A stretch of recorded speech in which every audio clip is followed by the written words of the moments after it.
forward to this one for days, to be honest. How are you doing this morning? It's 9 a.m. still in Canada. Yeah, these mornings You know, they never get any easier, but that's okay. You know what? We're here. We show up. We got lots of action today. Looked at. I mean, there was already some surprising results this morning. So it's kind of one of those things where you kind of wake up. You're like, huh, okay, and that sobers you up, and then you kind of wake up out of the funk a little bit after you see some of the results. yeah, you know what, Chris? Tunisia and Australia, that was the game where I think we predicted both teams to score at least, and it ended 1-0 for Australia. They were under a lot of pressure, especially in that second half. Tunisia actually had 66% of ball possession. They had 10 shots alone in the second half. Four of those were on target, three corner kicks, and they just couldn't score a goal against the team that conceded, what, four against France, and it should have been probably at least six against France. Yeah, I mean it was. It's one of those results that kind of makes you scratch your head a little bit and just be like, wait a minute, what? You kind of have to sort of take a step back and be like, okay, there's certain things that just don't make sense, but I guess this is it's the reason why they play the game. So Yeah, you know what? In the last round, well, depends on the result of that France and Denmark game later on today. Pretty much every team can go through the group stage in this group because France and Australia are now at the top with 3 points, but France has a game less. And then Denmark and Tunisia both have 1 point. And like I said, depends on the result from the second game, but it could easily happen that Denmark gets knocked out. yeah, and that's crazy to me. Um, I had high hopes for Denmark entering this tournament, and I mean I think Denmark always has like we mentioned in our videos, Denmark always has that label of being a potential dark horse um, to go deep in a tournament, and it's just a matter of if they actually do it or not. And like you said, this may be one of those what may be a tournament where Denmark's one of those surprising teams that gets eliminated early on. Yeah. Just to ask you, Chris, where are we streaming this live show, though? Um, Oh, I see it now on YouTube. Oh, there we go. Never mind. Sorry for questioning your methods, Chris.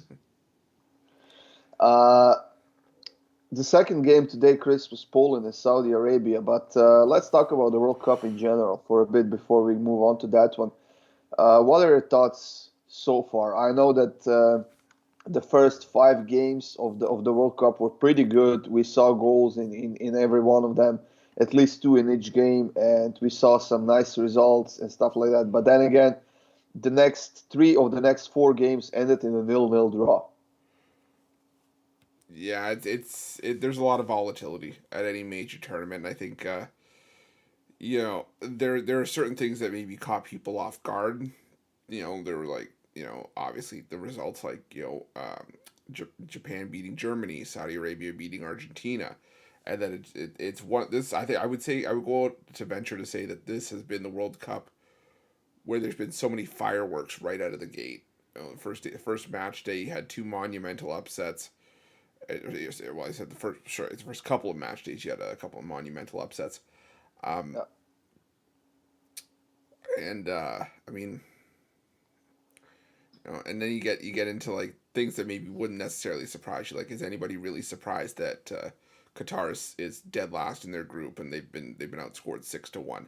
So it's one of those things where it's like there's an adjustment period, but once things adjust, everything kind of works itself out, and everything kind of you know I don't want to use another sport analogy, but they play to the back of their baseball card. You kind of get back to where you're expected to be, and you regress to the mean and sort of what's considered normal. So Yeah, well, Chris, at least Qatar doesn't have to travel back home because they are at home. So, eh, some guys have to travel, but yeah, I see what you mean. okay. Uh, so far, only Qatar has been knocked out of the tournament, I think. Let me do. Yeah, so far only Qatar. They are dead last with 0 points, and with Ecuador and Netherlands having 4 points each, they are gone. Senegal still has a chance, of course. And then we have the Group B with England, Iran, and USA, which got complicated, and Wales, which got a bit complicated yesterday with that draw by England and the USA, Chris.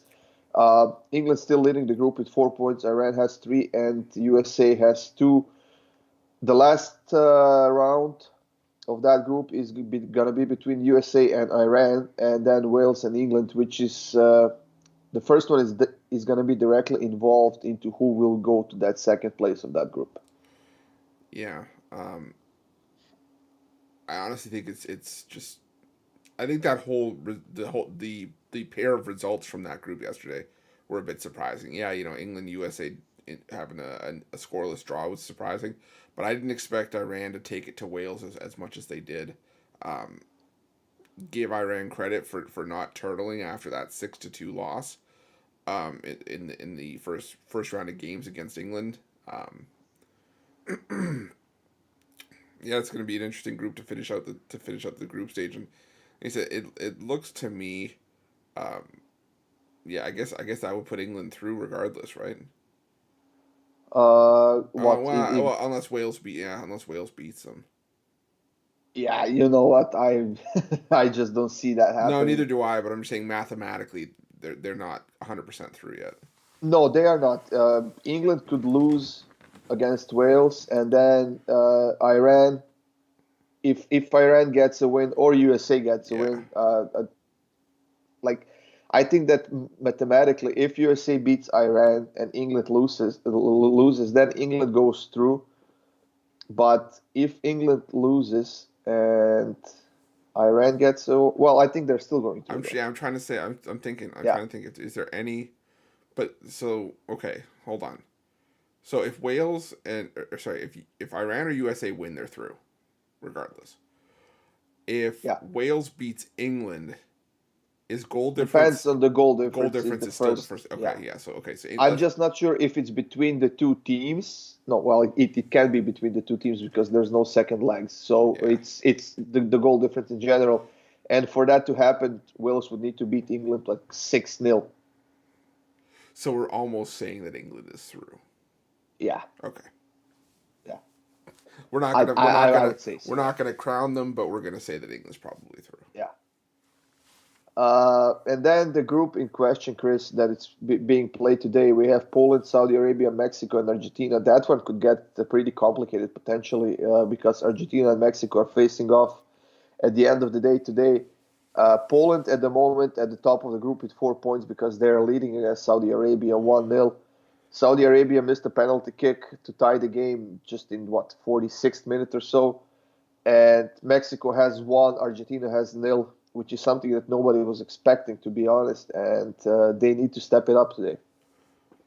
Yeah, I think if you had told me, the order of this group and sort of where they were coming into today, where it was Saudi Arabia first, Poland second, Mexico third, and Argentina fourth, or flip Mexico, Poland, I probably would have thought you were reading the group upside down.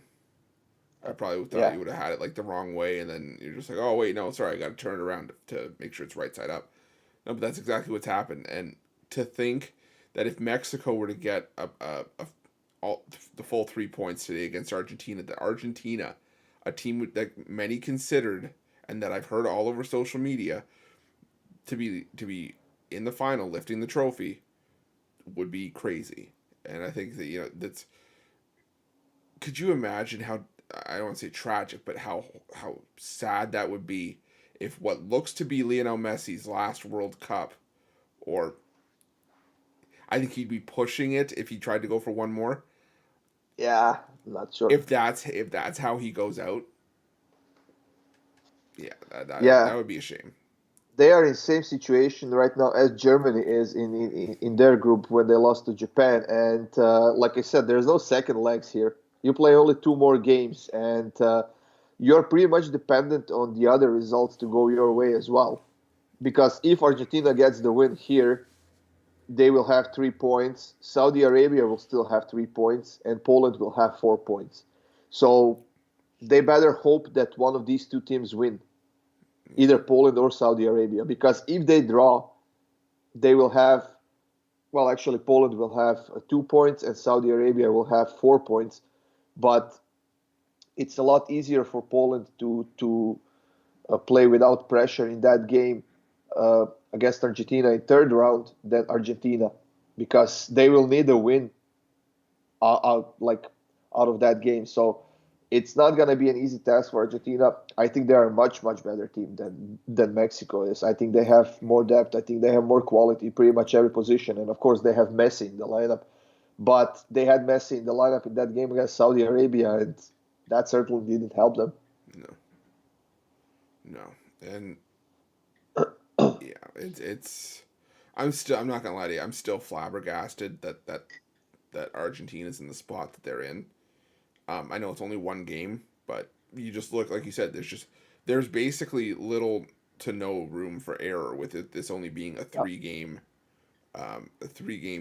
group stage. It's not like you have the home and away legs. It's three and that's it. So yeah, to Same have is going to happen to Canada tomorrow, Chris. They will lose and they will go home. it's 9:16 a.m. Do not make me reach through this screen. Okay, I'll buy you a burger. It's Mm, fine. you have to buy me more than one. Fries too. Sitting there drowning my sorrows and a freaking cheeseburger. Uh, then, Chris, we have Group D today as well. Australia and Tunisia. We mentioned that Australia won that game 1-0, while Denmark and France are facing off after this Poland-Saudi Arabia game. We saw the teams in need so far kind of stepping up in round two. Do you think Denmark can step up against France? Wishful thinking would say maybe would say yes, but I don't know. This is a France team that we all talk about how banged up they are, but they're Yeah, they still are. but they're still one of the best countries one of the best teams in the world, and they always seem to take a next man up mentality. When someone goes down, there's always someone or maybe even two guys waiting to take the spot. Denmark, I didn't like how Denmark looked in that first game. Um, I know we obviously you look at like a 0-0 score line and it's easy to say, well, they both played solid defense. There just really wasn't a breakthrough. Yeah, but Denmark, that was a 0-0 draw despite having 61% possession. I know, that might inspire some confidence that hey, they were getting their shots and they were owning possession, and maybe that'll help them going forward. To me, that just says they couldn't break through against Tunisia. Why do I think they're going to break through against France? They're not going to have 61% possession. They're not. I don't think they're going to have 11 goal attempts. They're not going to have 4 shots on goal. France is going to be a lot more stout defensively than Tunisia was, and Denmark couldn't break through against Tunisia. Like I said, why do I think they're going to break through against France? So it's tough because obviously Denmark, another team that had high hopes coming into this tournament that maybe they could make another deep tournament run, but I don't know. I would say if I had a magic 8 ball here, I would say outlook not so good. Yeah, you know what, Chris? I think that at the moment, despite all the injuries, despite missing Benzema and Kunku, uh, we know that Hernandez got hurt in that first game they were playing, and they're missing a few other players like Pogba and Kante who weren't even in the roster for the World Cup, and I can't even imagine them how stout they would be with those players. But it seems that to me, like I was watching the France first game, they were solid offensive, like more than solid. They were creating so many chances. They were dominant and they were always dangerous. At the moment, I think that only Spain could go toe to toe with France offensively. I don't think there is a team out there, especially not here at the World Cup, that could really go toe to toe with them offensively. I'm just trying to think of the field.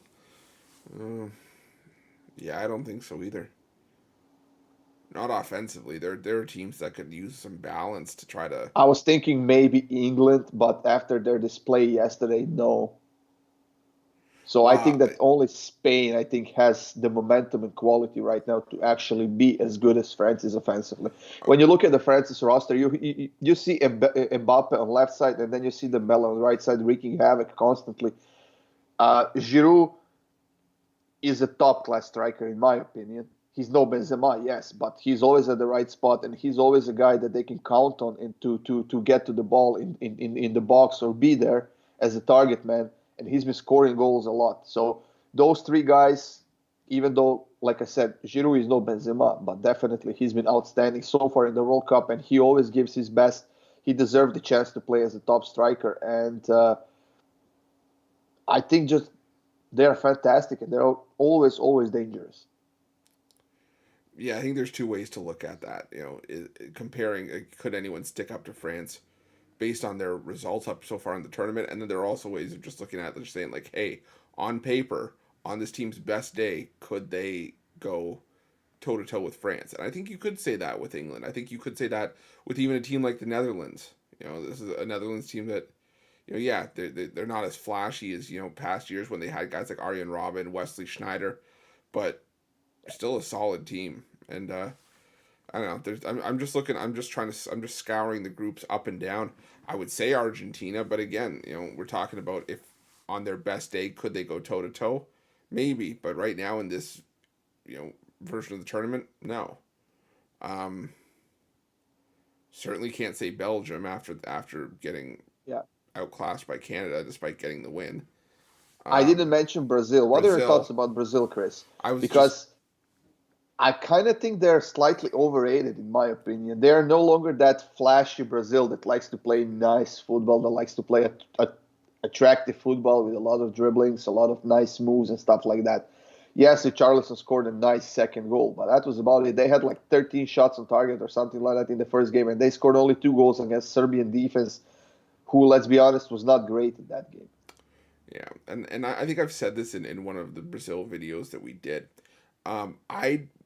I know on our morning shows and our live shows and stuff, we always talk a lot about like public perception and like public teams and whatever, and public dogs and all this stuff about the public. I don't love using the term public, but for me, Brazil is a public international team. Um, we talk about teams that are public teams in every league. The Dallas Cowboys in the NFL. The Los Angeles Lakers in the NBA. Teams that necessarily, if you're Joe Schmo and you don't watch it, you latch onto the first team that you really hear about or is the most popular. And for me in international football, that's been Brazil for good reason. I mean, this is a team that Yeah. you know has been one of the the most prolific countries in terms of winning World Cups. But again, their glory days, as far as I'm concerned, have been behind them for a while now. Um, you don't have guys like Ronaldo, Ronaldinho, Kaká anymore. I Yeah. understand you're moved on to the next generation, but when was the last time we saw Neymar get through a full international tournament without getting injured? I mean, I think this is the second one in a row now where he's at least had some significant injury. Um, and again, there's just like you said, there's nothing that really just stands out to me about this these Brazil teams. And no disrespect, but when Richarlison is now Top striker, your well, yeah, top exactly, player. yeah, your noise making striker kind of says the state of this team. And I mean, yeah, Richarlison had that nice move from Everton to Tottenham, but you're supposed to have your Neymars and your I know we talk who else am I missing here? Gabriel Yeah, I mean, Jesus. in the era of Ronaldinho, Kaká, and players like that, Richarlison wouldn't even be on the bench. Let's be honest. No, yeah, Okay, not yet, not even the close. type of a player that Richarlison is. Yeah, Do you remember Robinho? yeah, Like, Robinho, yeah. man, it's sad that they don't produce those players anymore, or maybe they have and they just don't call them up, or they don't get And sold around as much. But it seems that Brazil is past that era of flashy football they were for so long, and that made them the best team in the world for so many years. So I don't know. yeah, and let's not They even haven't won anything since what 2002 World Cup in Korea and yeah. Japan, and after that they got smacked around by Germany in what that was 2012 Brazil World Cup, Yeah, let me look at that. 2014, not 2012. Yeah, um, and let's not even bring up teams of the past like Pele and Cafu and legends like Oh that. yeah. Yeah, we can't even lump them in the same group. Yeah, so they won the World Cup in 2002 in South Korea and Japan, right? And then three of the last 4 years, or three of the last four World Cups since, they've been bounced in the quarterfinals and had that last place finish in 2014. Last place finish. Fourth place. Oh, okay. Yeah, fourth place doesn't mean anything. Yeah, they went to. Let me see here. Oh, sorry. My apologies. I saw fourth place and I thought that was group stage. No, that was fourth place. So they lost They the lost third. in the They semifinals lost to in Germany, right? they lost in the third place game. Yeah, so I stand corrected. I misread that, but still, this is a Brazil team that when you go back to like 2002, it was three straight World Cups that Brazil was in the final. They won the title in '94, runners up in France in '98, and then won the 2002 World Cup. And since then, one you know one trip to the semifinals and then getting bounced three times in the quarterfinals is not Brazil football and what you have expectations for as a Brazil fan going into that tournament. I'm just trying to find what happened. Where is it? Finals. Who do they play against in the finals? Of what 2002? Yeah. Oh, against Germany, 2-0 win. Just trying to pull up. So Cafu, Lucio, Edmilson, Roque Jr., and Roberto Carlos. Even your defenders were flashy back then. And then Kleberson, Gilberto Silva, Ronaldinho, Ronaldo, and Rivaldo up front. I mean, come on. Yeah. That was uh, that was some team, man. And this team could easily compete for every World Cup title since. Like it was an amazing team. So they no longer have players like that. If you take Neymar out of the equation, it's just a regular team, in my opinion. Yeah, you're definitely past the glory days. I think we've established that. I think it's you want to say when's the new generation of Brazilian footballer coming in, but again, when I know, you'll know. Yeah. That's sort of the approach I've taken to it. Now, Chris, there's been an interesting thing happening at the World Cup. Did you notice how much injury time is being added, both at Yes. halftime and the end of the game? It's insane. I think the first three games had like 59 minutes of injury time added altogether. Yeah. To be honest, I thought when I first saw that, I was like, okay, something's up. And then I thought, is it possible that they're having like those um, cooling breaks? But then I was like, but they're playing it in November, so it shouldn't be as hot. But it's still Qatar. Yeah, like in the first two games, there was an injury in the first half. Goalkeeper got injured and defender got injured and whatnot. So they were kind of standing around for 10, 12 minutes. So I get that. But then I saw 10 minutes added at the end of the game, and I was watching the game. There was no injuries, there was nothing like that. Then the next day, I read that FIFA referee committee and whatnot has decided to. They're actually measuring time, how much the ball is outside the pitch, and how much it takes them to get the ball back into the active play. So they've been adding all that time together, and they've been adding more active time because they want to have games having more active time, right? So Yeah. now they're adding all that time together. Whenever they took, I don't know, a minute to take a corner or get a ball to take a free throw in or, and whatnot. So that in the end turns out to be like 6, 7 minutes minimum I mean, in probably every half. there's a couple ways to look at that. I mean, it's a blessing and a curse that they're actually paying attention to that and trying to make sure that there is no time wasting, and that everything is in the interest of fairness and giving both teams a shot to win the game. But then there's also the other side of the coin where it's like, well, what if my team is up and they're up one Yeah. nothing and they're getting pressured, and then it's like, well, great, now I got to try to sit on pins and needles for 10 minutes of injury time when a normal game would only maybe be four. So, Yeah. um, I can give you an example for yesterday's games. Wales Iran. uh, I actually had the draw as a premium, Actually, in the parlay, I had not a draw. I had Wales and double chance. There we go. We got 10 minutes of added time at the end of the game. Wales conceded one in 98, and then one more in 99, and they lost 2-0. And there we go. That game would have been done. Like if this is a game in the league or something like that, we would got maybe 4 minutes of added time, and that would be it. But here we got 10 instead, and we lost.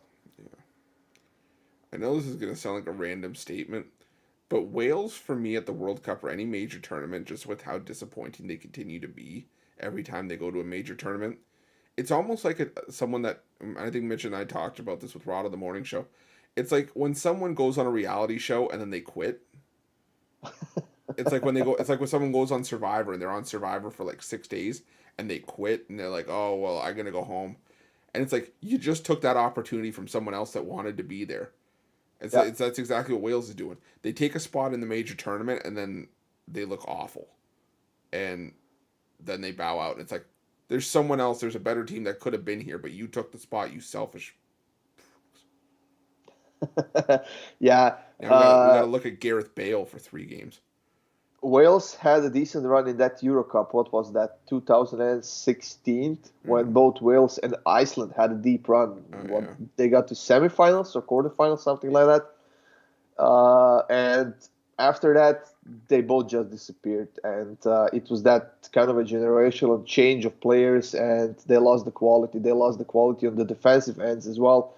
And now everybody's kicking them around, to be honest. I think that Wales got extremely lucky to be here. I think Ukraine was actually a much, much better team. But they lost in that playoff finals, and we got Wales here for the first time in their history that they got to the World Cup. Potentially. If I'm not mistaken. But anyways, Chris, we don't have a lot of time left. We were given half an hour, like 35 minutes here, but that's fine. Why don't we give out a few free picks for this last 2 games of the day? We have France Denmark at 11 a.m. What are your thoughts about that one? What do you like? I struggled with this one a little bit because, like I said, obviously I kind of have some high hopes for I had, or at least I had high hopes for Denmark coming into this game, but do I think they're going to throw everything at France? I do, but do I think it's going to be enough? Probably not. Let me just pull up the odds here. I wasn't impressed with how Denmark looked against Tunisia. I know there's going to be some sense of desperation for Denmark in this game. I think it's just for me in this game. I think it's just about figuring out how to take France. And I think France just wins this game outright. I think you're getting them at minus 120. At least my book has minus 125 right now. Yeah. There's no other. I don't think there's any other way for me to look in this game. It's not a game I think I'm going to rush to the window to bet, but there's nothing else I think that I'm interested in other than backing France to win because Denmark, like I said, Denmark didn't look great against Tunisia, and now you're desperate. You're up against it against a France team that is. They're not a brick wall, but they're a lot better defensively than Tunisia, like we said earlier. And if you can't break down Tunisia, I have a hard time seeing you breaking down France. So I go France on the money line at minus 125.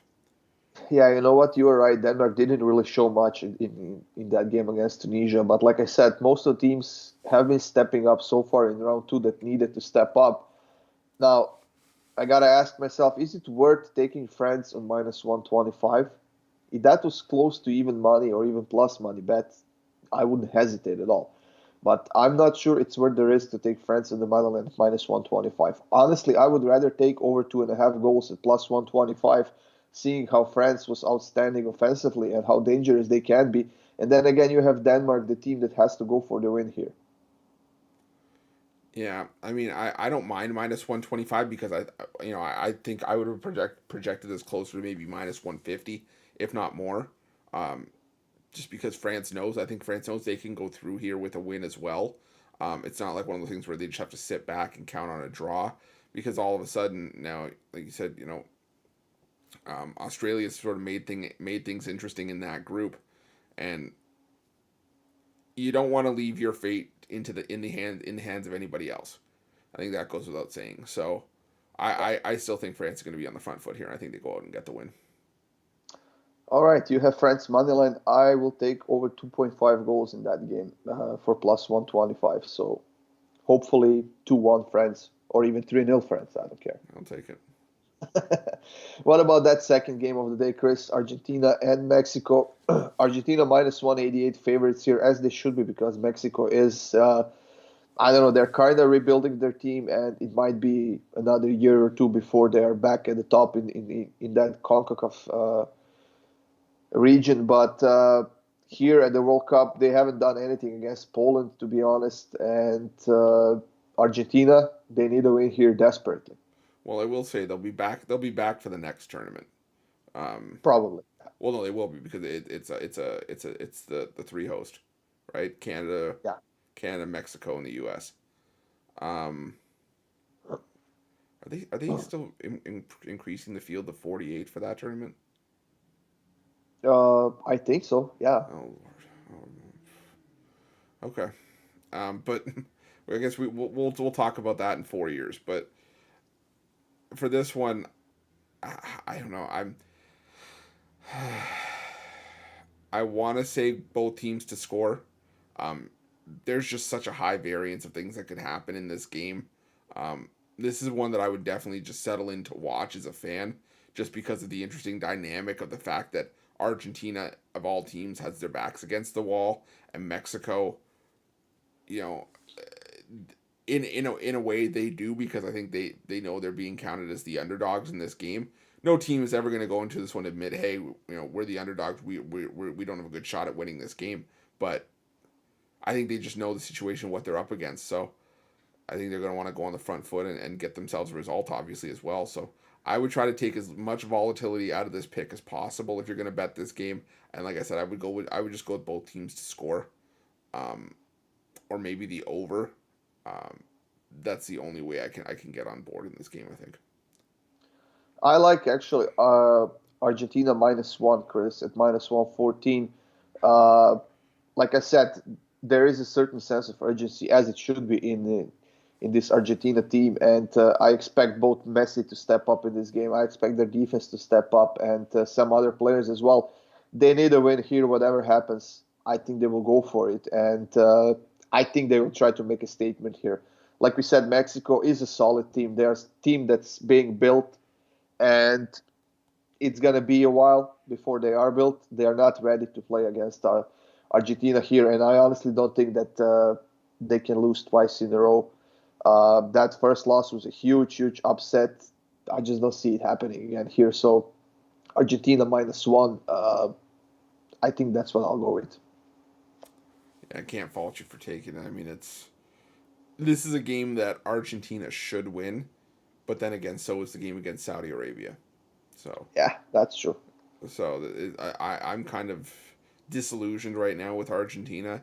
Um, by no means am I writing them off, but it's just one of those things where I'm kind of soured on the idea of taking Argentina on the money line, just because of that, the game against Saudi Arabia. But it's one of those things where you kind of have to take it one game at a time, and sort of if a bad result happens, you kind of just got to wash your mind of it, just like these guys are supposed to do as professionals. So, um, yeah, I'm still having a hard time with it. So that's kind of why I stuck with both teams to score. Just try to take any sort of nerviness out of the pick as possible.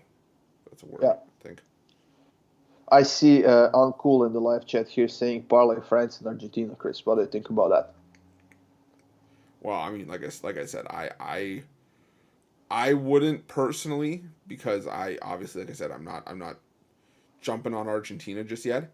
If you had told me that, if you had told me blindly without looking at the results, probably would have said yes. But again, and if you're looking for a side to or a parlay to bet of sides, I would probably say France and Argentina. But again, just for me personally, I'm not going near Argentina in this one. Yeah, if I would parlay anything, it would be Argentina moneyline and France Denmark over 1.5. That gets it to plus 110. I could see that. That's it, Chris. Are we done for today? Are you looking forward to tomorrow live show? It's gonna be the one before the big game. Yeah, that's why I'm keeping my hair a little bit longer just for tomorrow. So I'm gonna actually get a haircut this week, just because this weekend I gotta make sure I don't. I'm gonna try to pull my hair out during Okay. that You Croatia can Canada always game. pull your beard out. Yeah, this is true. Yeah, if I pull the hair on the top of my head, I might end up looking like a soccer ball. The one they're using at the World Cup. Oh no, well, no. We're talking like the old style soccer ball, like the white with like the black like Oh, okay. all patches all around it. Yeah, I think somebody should bring those balls back. wouldn't be the first time you've said that. Dirty mind again. Yeah, no, it's just Uh, you said it. I just uh, you teed it up. I just crocked it out of the park. oh, that's how it goes, eh? Look, you know what you knew what you were getting yourself into when you came back and you said that you want to do live shows. You knew how this mind works, how these gears click. So I was hoping you cooled off. yeah, that didn't happen. It's only gotten worse. Yeah, I guess you're older now, so it's only been getting worse. Look, if I've been getting older, you've been getting older. So Yeah, I knock it have been. off. Yeah, Jeez, yeah. throw me under the bus in front of the live show. Why don't you? Gosh, Somebody has to. this is true. If there's anybody, I'd rather it be you. There we go. I think we're done, Chris, for today. Of course, like I said, guys, we do have another live show tomorrow, 9 a.m., same time as today. It's gonna be between the games. The big one that Chris and I are expecting is Croatia versus Canada at 11 a.m. Like I said in the video, that's the game that probably I will not be betting. I will not have any premiums on it. I just wanna enjoy the game on TV, and that's it. Quickly before I forget, because this game will have already started by the time started and finished by the time that we come on the air. Japan, Costa Rica. Yeah, I don't know thoughts. Japan money line. Minus 225. See, if Wow. if if you're asking me anything, I would say Japan and France money line. If you're looking to parlay, if you're okay with putting it over 2 days, I think that's the safer parlay than opposed to France and Argentina. But again, that's just how I look at it. If you're looking to parlay two teams in sort of the next 3 games before the morning show tomorrow, I would parlay up France, excuse me, France and Japan. That's not bad. Plus 162. So I could be on board for that. Yeah. But Well, that's it, guys. Thank you for joining us here. Make sure you check out the Pig Dogs YouTube for more free picks. There's a lot there. There's parlays videos for every day, of course. And stay tuned for the live show tomorrow. And of course, check out our best bets at Pig Dogs Premium section. See what we have up there. The 3-day packs, the 7-day packs, and stuff like that. So check it out, sign up, and let's win some money, guys. See you tomorrow. see you later, everybody. Have a winning day.